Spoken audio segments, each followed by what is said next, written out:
Halo, jumpa lagi dengan saya Jeffrey Alexander Besi. Semoga kita dalam keadaan sehat pada perjumpaan ini. Baik, pada kesempatan ini saya akan menjelaskan tentang main engine performa kurva, di mana kita akan mengenal, membaca, memahami, serta membuat dan menggunakan engine performa kurva ini, di mana akan digunakan pada saat kita bekerja nantinya. Jadi, kapan kurva ini dibuat atau digunakan eh, pada pekerjaan kita di atas kapal. Jadi ini adalah bentuk kurva yang saya tampilkan. Di sini ada eh, parameter dan di sini adalah satuan dari parameter tersebut. Dan pengujian kinerja mesin dan tujuannya itu dibagi menjadi dua, yaitu pengujian testbed atau soft test, yaitu di mana pengujian ini dilakukan oleh pabrik atau maker sebelum produk mereka itu dipasarkan. Jadi mereka melakukan pengujian apakah ada malfunction pada produk mereka atau tidak. Kemudian ada pengujian seat dryer, di mana pengujian ini dilakukan oleh maker bersama dengan pemilik dari produk itu tersebut untuk menguji kinerja produk tersebut atau kinerja mesin tersebut. Jadi tujuannya apa? Tujuan dari pengujian ini adalah di mana data-data yang telah dilakukan pengujian tersebut itu akan dijadikan sebagai referensi oleh pihak kapal atau engineer untuk dilakukan perawatan mesin nantinya. Dan engine performa kurva itu yaitu dalam bentuk pengujian kinerja mesin tersebut diambil saat dilakukan testbed atau seat dryer seperti yang sudah dijelaskan.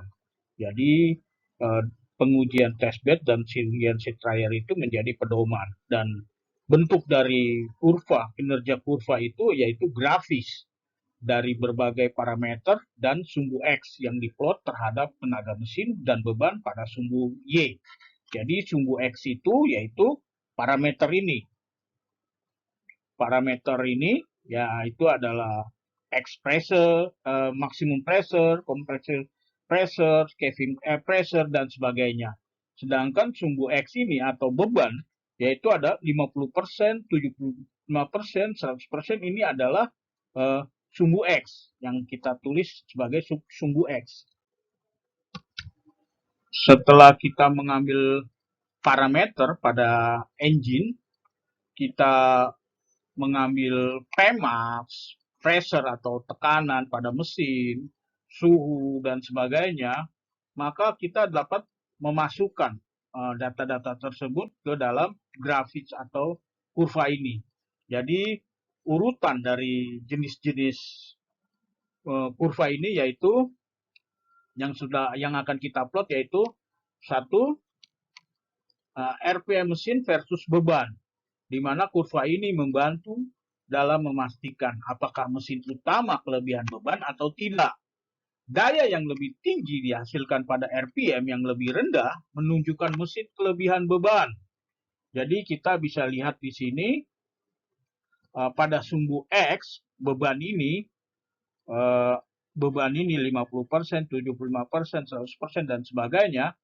Ini adalah sumbu X.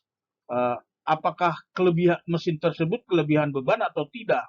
Jadi pada beban 75% dengan RPM sekian, berapa mesin itu kelebihan beban atau tidak? Kita bisa lihat nantinya.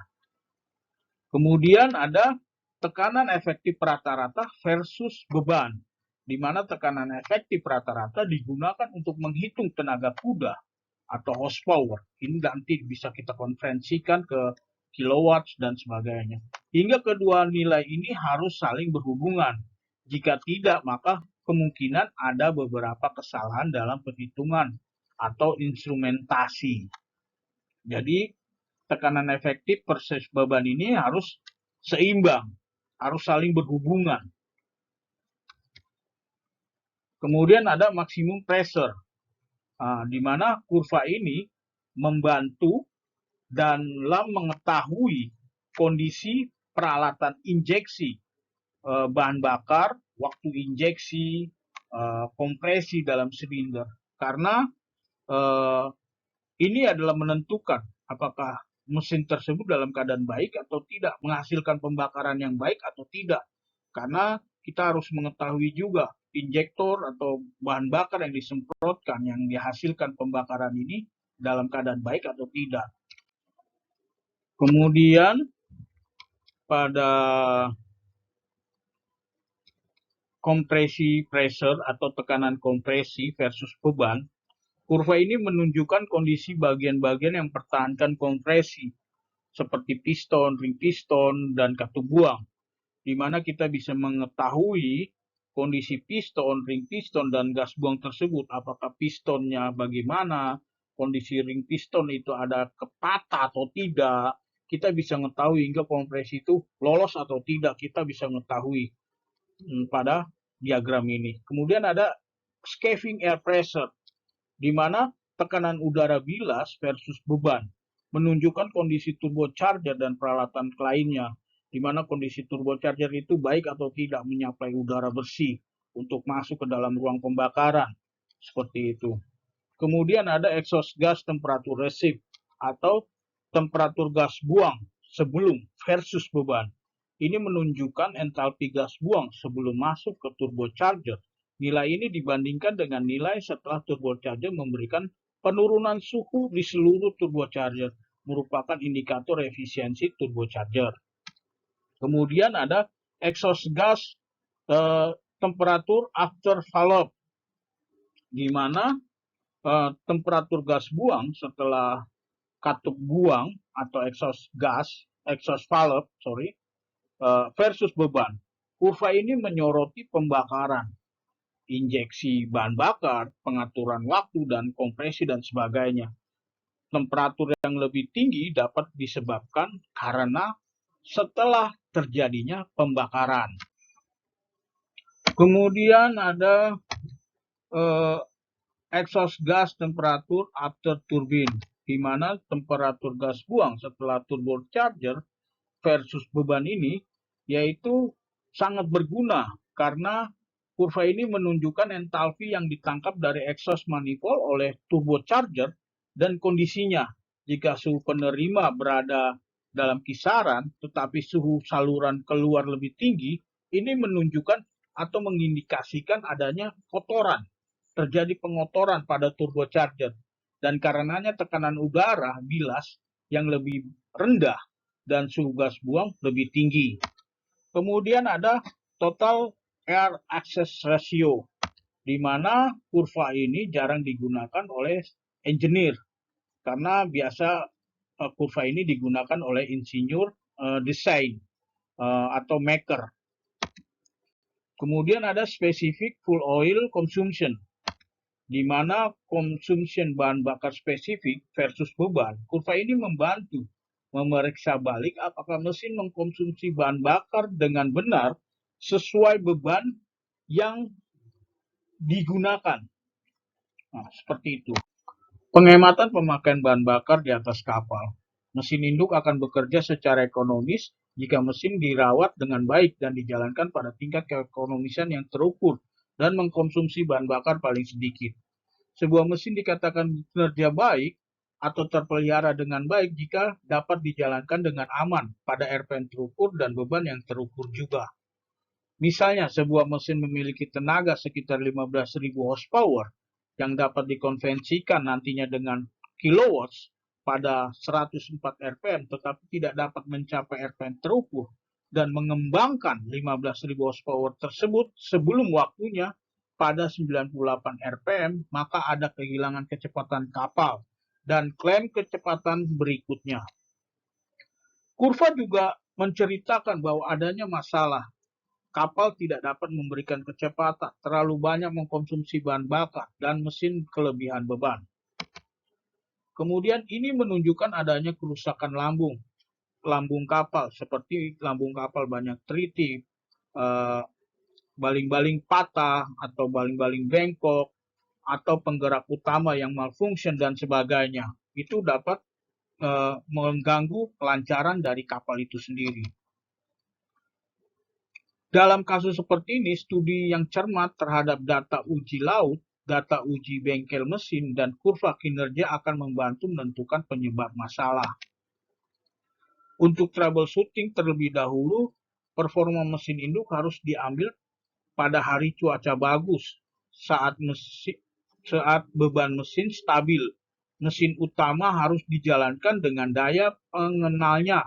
Sebelum itu, data yang ditemukan harus sangat dipaksakan pada kurva kinerja. Jadi pada saat kita mengambil performa mesin, itu harus dalam keadaan cuaca yang baik. Tidak boleh ada gelombang pada saat kita mengambil PMAX. Oleh karena itu, saat cuaca baik, kita melakukan pengambilan PMAX. Setelah kita mengenal, membaca, dan memahami dari diagram kurva ini, maka kita akan membuat atau menggunakan diagram kurva ini pada pekerjaan kita. Setelah kita mengambil parameter pada mesin, maka kita akan memasukkan atau memplot parameter tersebut pada diagram kurva ini. Dan di sini contohnya sudah ada contohnya, di mana pada garis ini engine RPM, maximum pressure, compressive pressure, scaving air pressure, ini dikatakan tadi sumbu Y. Sumbu Y dan bagian bawah ini ada di sini sebelumnya ada 50% pada garis pertama, garis tegak lurus, dan garis kedua yang tegak lurus ini adalah 75% dan 100% ini ada dikatakan beban atau sumbu X. Dan pada 75% pada garis yang kedua tegak lurus ke atas ini, RPM yang dicapai lebih rendah dari seat dryer. Jadi di sini dikatakan RPM is lower, that seat dryer is 75% MCR. Jadi di sini ditulis di plot RPM-nya lebih rendah, hasilnya lebih rendah dari seat dryer. Kemudian tekanan rata-rata maksimum silinder atau Pmax lebih rendah dari seat dryer. Begitupun dengan Pmax yang dihasilkan. Setelah kita mengambil, ternyata Pmax ini lebih rendah dari seat dryer. Berarti ada apa? Ada something pada Pmax ini. Kemudian tekanan kompresi atau PCOMS hampir sama dengan di seat dryer yang memastikan bahwa running gear seperti piston, ring piston, dan katup buang baik-baik saja. Di sini PCOM-nya hasilnya normal atau sama dengan saat seat dryer. Berarti kondisi ring piston, dan sebagainya itu dalam keadaan baik. Kemudian air escaping pressure, di mana tekanan hampir normal, menunjukkan bahwa turbocharger dalam kondisi yang memuaskan dan entalpi gas buang lebih tinggi dan dari normal dan untuk RPM ini.